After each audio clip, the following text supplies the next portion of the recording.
Radhe Krishna friends, today I'm showing a simple dish. It is called Pudina Tokku, and for this Pudina what I have taken is I have taken one full bunch of Pudina leaves and I have cut nicely and kept it here. I have taken about 3 to 4 Mankati red chilies. These are very spicy, so please watch if you are taking this. Alternatively, you can also take Guntur. I have taken a big piece of tamarind, about 2 tablespoons of urad dal, some jaggery and salt. Please don't miss out on jaggery. This particular dish definitely needs jaggery. So we have to roast urad dal, pudina, and then mix everything and blend it in a mixer. So friends, I have taken a pan and I have taken about 5 to 6 spoons of oil. This needs that much amount of oil. I'm just adding a bit of hing and adding urad dal for roasting.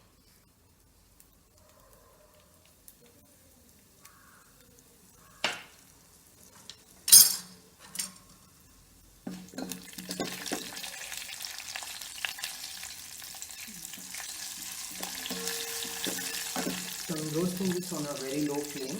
So make sure that it is very low when you are roasting, otherwise the urad dal will burn very quickly. I've added the Mankati chili.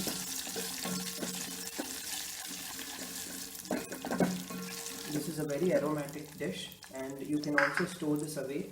And once you offer this to Krishna, you can use it for chapatis, idlis, and even hot rice. You can, if you're bored of everything else, like sambar or some mixed rice, then you can have this.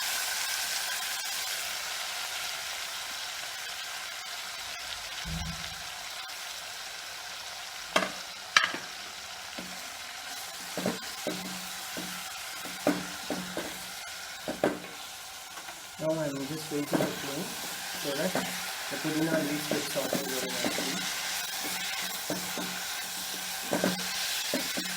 Even if you take one full bunch, you are only going to get about half a cup of pudina tokku. This is not a very yielding dish, so you should make this in smaller proportions and use it for your afternoon meal after you offer this to Krishna.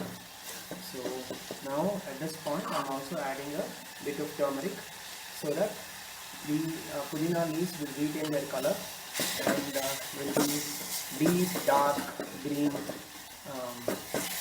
tofu once it's done. So don't forget to add a bit of turmeric.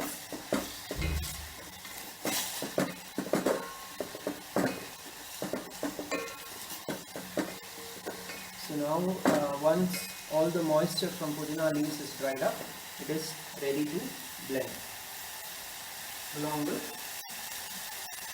tamarind, jaggery and salt.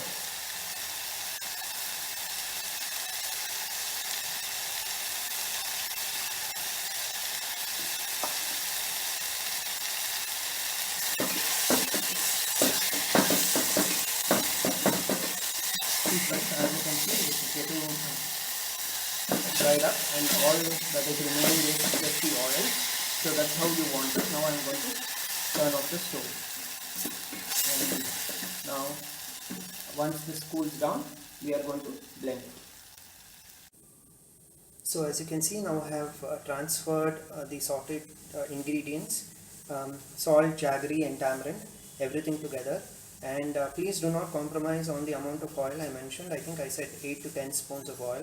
That much is needed because you are not going to add any water to this because you to retain the longevity of this tokku. So if you add water, it's going to get spoiled very soon. So oil is the key ingredient. So make sure you are adding enough oil. So this is done now. So the way to blend this particular tokku is you have to give it a couple of pulses and mix the ingredients nicely and then blend it again and blend it again. 2-3 times you will have to do this. If you just are constantly blending, it won't blend well. Only the bottom part gets blended well and the top part remains coarse, and it kind of ruptures the taste of the tokku. So that's it friends, this tokku is now ready. See how rich and green it is. It is extremely fragrant and very savory. So please make this prasadam for Krishna. Offer it with plain curd rice. You can just mix rice and curd and a pinch of salt and hing, and offer it to Krishna. This is a perfect combo. This also goes with chapati. So you can, if you're making chapatis for Krishna, you can also make this tokku. So let us offer this to Krishna. Let us always try and have sattvic food. Um, and with a tulasi dalam, of course. Without tulasi, she is our means to Krishna. So Sarvam Shri Krishna Arpanam. Radhe Krishna.